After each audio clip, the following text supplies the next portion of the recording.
I got to tell you, one of the most interesting things I've discovered about you is that you're so culturally understanding. You have a good idea of your position and kind of an appreciation for the American culture. But correct me if I'm wrong. You've never been to the U.S. I've never set foot to the US of A.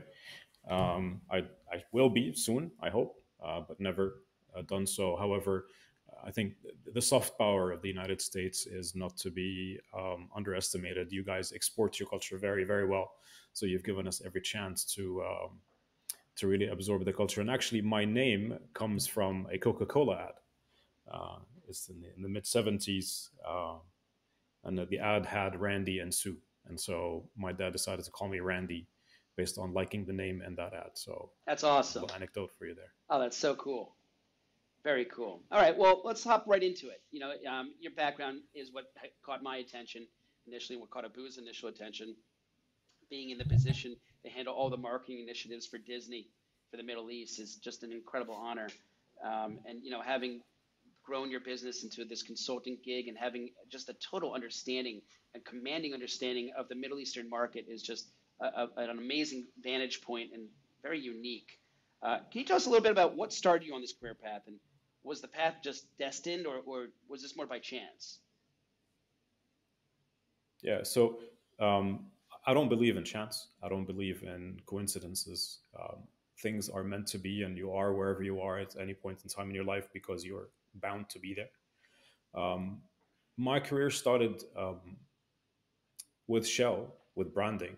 I've always been fascinated with branding, advertising, and the smart creative idea in businesses and brands. And it always fascinated me that brands were able to create short stories and short movies in 30 seconds ads and really move you and get to get on board on those brands. So um, I loved the work with brands, but I also loved how brands created livelihoods.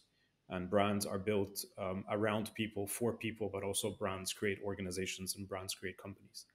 And that's why I think I'm here today, not only as a brand focused marketeer and a customer obsessed marketeer, but also someone who can make sure that those brands succeed commercially.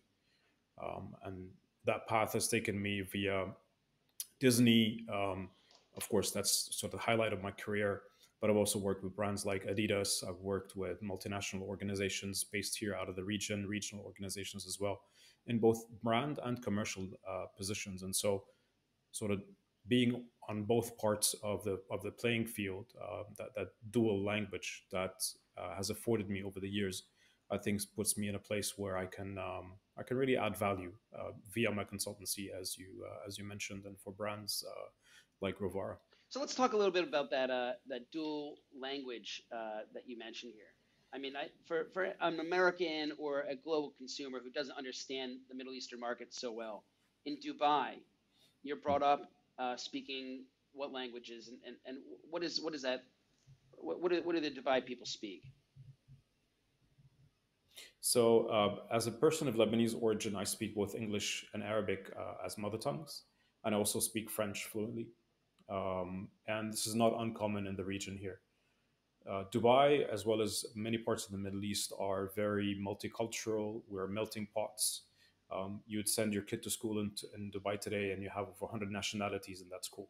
Mm. You get to meet people from all corners of the earth, not only meet them in social circles, but also meet them and work with them. So, in any organization that you come to and work in Dubai, you'll realize that you have people from all over the world, from Latin America, from Northern Europe, from Asia, from India, from the Middle East, from North Africa, from Africa. So, it's a true melting pot. It's a true representation, in place representation of the global village that the world is today. Wow, that's fascinating.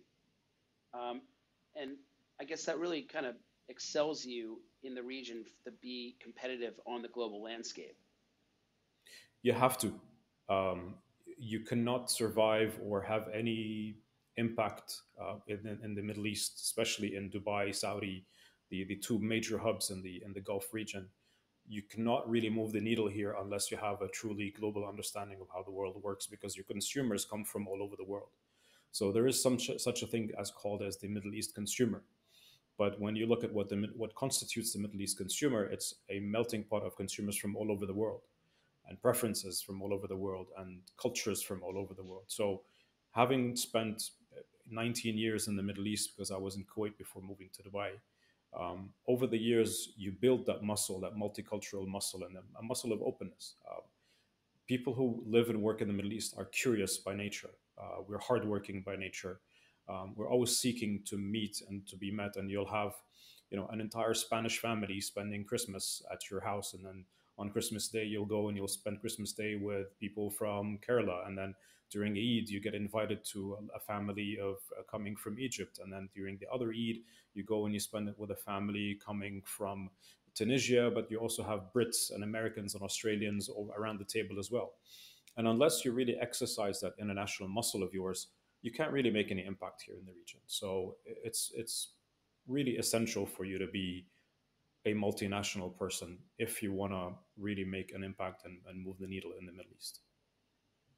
Now you mentioned Eid. Mm. You want to expand that, and for people who don't understand that concept, you want to unpack it Yeah, for of us? course, of course. So the beauty of living in this region is that you get to mix and live with people from different religious backgrounds as well.